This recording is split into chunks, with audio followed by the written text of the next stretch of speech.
Hi, everybody, and welcome to Canna Business Services. We want to talk to you today about Rhode Island and the upcoming licensing round. My name is Emily Cisneros. I'm the founder and CEO of Canna Business Services, and we're also joined here by Jill and Beth. Beth, do you want to introduce yourself? Sure. My name is Beth Panicucci, and I'm the Director of Operations for Canna Business Services. Awesome. And my name is Jill Stina, and I am a technical support team member. Awesome. Okay, let's jump right into it. We've got Rhode Island applications. Jill, do you want to kind of give the overview? Absolutely. So the applications are now open, and there are 24 retail licenses total. That's a big deal. Rhode Island is a small state. The breakdown of that is there are 12 general licenses, 6 social equity, and then 6 worker-owned cooperatives. Now, this deadline to get your application in is December 29th of 2025 at 4 p.m. So we're filming this on October 21st. That is right around the corner. So this is definitely something to keep your eye on if you're wanting to apply. And it is a lottery system that will be happening in early 2026. And then the licensing launch will be in spring 2026. So Rhode Island isn't messing around. They're moving quickly. And this is their first major expansion since recreational legalization. So it's a really big moment for operators all across New England. It's going to impact the entire area. And before we jump over to the next slide where we're going to go into some more detail about the applications, I just want to throw out there, and I know Beth will start shaking her head in agreement or nodding her head in agreement because this always happens. People think December, it's so far away. And we cannot overemphasize how important it is to start now. And you're about to see it in the upcoming slides. There's so much to do. And if you don't get certain things locked up and dialed in, this deadline's going to approach so fast. And what always happens every round is we get contacted by the ones who start early, and that's always our recommendation.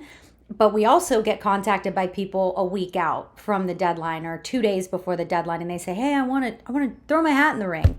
And by then, sometimes we have to turn people down, not because we want to, but because there's at that point it would be stealing from them because there's no way to get this type of application done and competitive and complete. And we'll talk about disqualifications here shortly in a short amount of time. So we're about to jump into 2 slides where we talk about requirements and documentation and things like that. Just want to stress that December is going to come quickly. And even if there happens to be an extension, those usually happen at the last minute. So don't rely on something like that. That doesn't always happen. Rarely it happens. And we would hate to see you put all of this time, energy, and effort into something, but it's too far gone and it's too late. So let's kind of move right into social equity versus worker owned versus general licenses. Oh, that's me. So, okay, so let's do it. Okay, so social equity. Kind of what Jill was saying before. What Jill was saying before is that there's 6 licenses reserved. And let me just move back to slide 1 really quickly. 24 licenses total, 12 are general, 6 are social equity, 6 are co-ops. So we've got that kind of outlined here, but just some distinctions between the 3 license types. In a general application, you have to submit the application fee. It's a non-refundable fee, $7,500 per application that you submit. If you submit an application in more than one zone, you'll have to submit a separate application and an application fee. None of those fees are refundable. So keep that in mind. Now, if you're social equity applicant, then that fee is waived, which is great. Now, the screening to become social equity qualified ended in the end of September. So at this point, you cannot throw your hat in the ring for a social equity license application type. You would have to come in as either a worker-owned co-op or a general population or general applicant. So at this point in time, as the date of this recording, you're either going to be applying as a general applicant or a worker-owned co-op unless you have already passed the qualification screening to become social equity when that closed at the end of September. If you're trying to be a co-op, just know that 51% of the entity, the applicant entity, has to be owned and controlled by worker owners. So there's a lot of details there.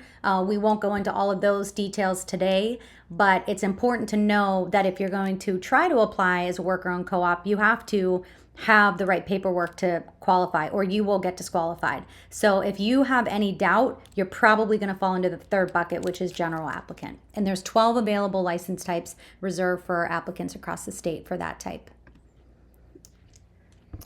Now we're going to get into some key requirements of the application. So these are released by the state of Rhode Island, and there are things circling back to what Emily was saying before that you will want to start on immediately if you haven't already, because a lot of them are outside of your control for gathering them. You're putting in requests to local zoning offices and places where you're waiting for replies.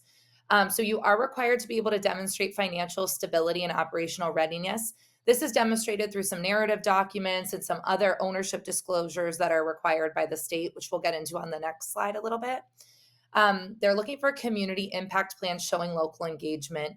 We see this in almost every state that opens an adult use round. They want to know what your plan is to have a positive impact on the community in which you plan to locate. Proof of compliance systems and security protocols in compliance with all the Rhode Island regulations. And then to touch back on the geographic zones, there's going to only be permitted 4 retail locations per geographic zone, and the state is divided up into 6 zones.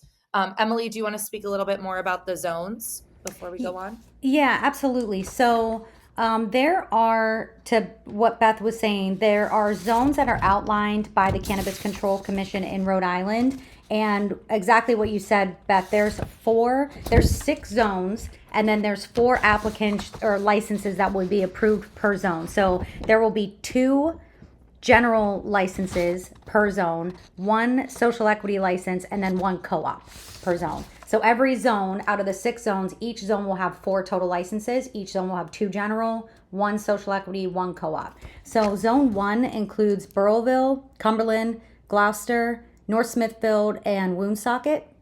Zone 2 includes Central Falls, Johnston, Lincoln, North Providence, and Providence. Zone 3 is Coventry, Foster, West Greenwich, and West Warwick. Zone 4 is Cranston, North Kingston, and Warwick. Zone 5, Charlestown, Exeter, Hopkinton, Narragansett, Richmond, South Kingstown, and Westerly. Rhode Island regions are notoriously difficult to pronounce. Zone 6 is Bristol, East Providence, Middletown, Newport, New Shoreham, Pawtucket, Portsmouth, Tiverton, and Warren. So take a look at those zones. Make sure that you understand what zone you're applying in.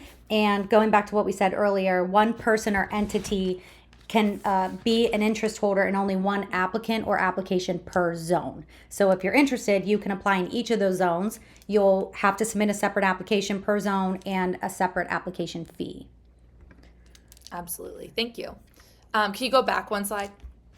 For sure. So I can finish that one. Thank you. Yeah. So we also want to point out that they are requiring a majority ownership be held by residents, and you have to hold exclusive site control. So to Emily's point, where if you want to apply once in each region, you can, but you need to have a contingent lease for a site as well as the proper zoning permissions for that site in each zone. Thank you. So this is an outline of the documents and attachments that are required for the application to be uploaded into the portal. And so they're referred to as AUR forms 1 through 4. And these include a variety of requested information, ownership disclosures, eventual information for a background check, some regulatory history if you are an ownership in another cannabis business, things like that.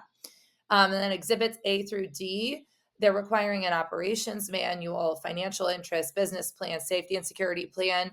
And these will all have to be drafted in compliance with the Rhode Island state regulations for how they want to see a cannabis business operated.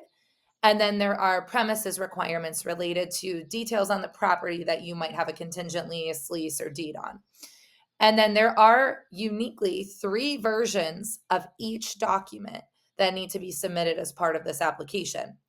Version A is unredacted, so it's just a normal straight version you'll be uploading. Version B, you will want to redact. Oftentimes people run out of time at the end and don't redact, and then all their information is publicly disclosed. So you'll want it to be redacted, since Rhode Island looks like they're poised to post the responses online. And then version C needs to be a version that is anonymized for the Cannabis Commission to review. So it can't contain any identifying information that could lead someone on the commission to identify the applicant or the owners. Yeah, that's really interesting too. I mean, we're used to doing that. We've worked in almost every regulated state in the country in both their medical and adult use rounds. So we're very familiar with redaction rules and what you have to do to confirm why you're redacting what you're redacting according to regulation. This is interesting to have three versions. Unredacted, redacted, and then this anonymous review version, which we've done before, where you utilize terms like applicant rather than your entity information.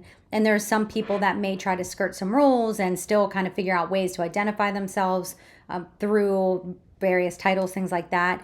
Your version C has to be completely anonymous. And there are requirements that if you do not follow those rules, especially an anonymous review version, you could get disqualified for that. So these are massively important requirements.